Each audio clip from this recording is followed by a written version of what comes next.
at posible pang pinagsamantalahan ang isang babaeng grade 12 student sa Toledo City, Cebu. Ang suspect, isang lalaking nakilala lang daw ng biktima sa isang online dating app. Nasa frontline ng balitang yan, si John Aroa. Pasado 1:00 ng hapon noong Huwebes, makikita ang pagdating ng isang dalagita at kasama ng lalaki sa isang resto bar sa Barangay Poblasyon sa Toledo City, Cebu. Maya-maya, umalis din sila. Ayon sa pamunuan ng establishmento, naghahanap ng tutuluyan ng dalawa. CCTV footage na in-enhance natin, i-present natin doon sa room boy na kung saan sila nag-check-in noong September 19.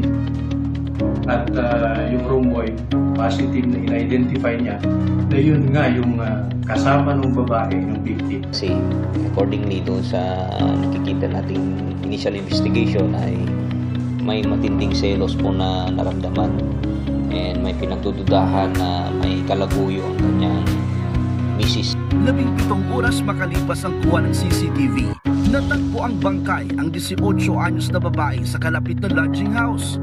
Pinusalan ng panyo ang kanyang bibig, nakataas ang t-shirt at nakagapo sa mga kamay. Base sa investigasyon, Huwebes ng umaga nang makipagkita ang grade 12 student na si May Fatima Tagaktak sa 43 anyos na lalaking nakilala niya sa isang online dating app. Siya, si Lorben Larot alias Richard. Nag-check-in sila sa isang lodging house. Pero alas 9 noong Biyernes, hindi pa raw nag-check out ang dalawa.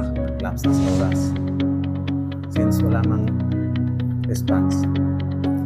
Kaya buksan ng roomboy. Doon niya nakita ang katawan ng babae.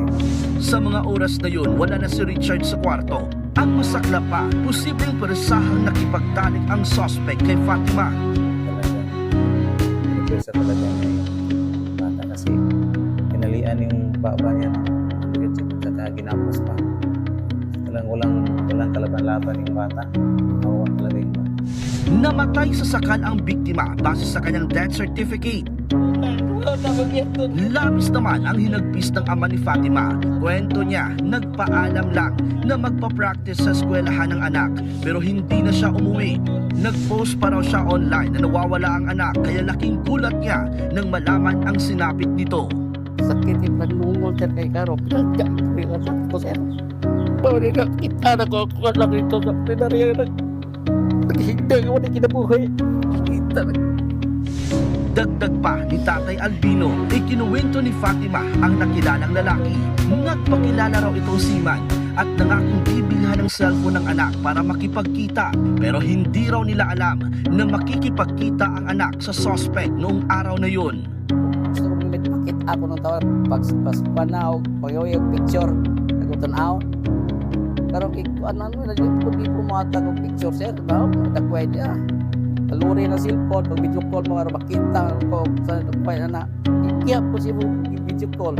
Sa ngayon, tinutugis na ang suspect na pag-alamang residente rin siya ng Barangay Balacanas, Villanueva, Misamis Oriental. Iniimbestigahan na rin kung sangkot ang suspect sa pagpatay sa Misamis Oriental kung saan pinagtataga o mano niya ang kanyang sariling ama. Mahaharap sa kasong murder si Richard. Nagbabalita mula sa frontline, John Aroa, News 5. Mga kapatid, Cheryl Cosim po, huwag maging huli at maging una sa lahat sa balitaan. Para sa tuloy-tuloy na talakayan sa Frontline, mag-follow at mag-subscribe sa social media pages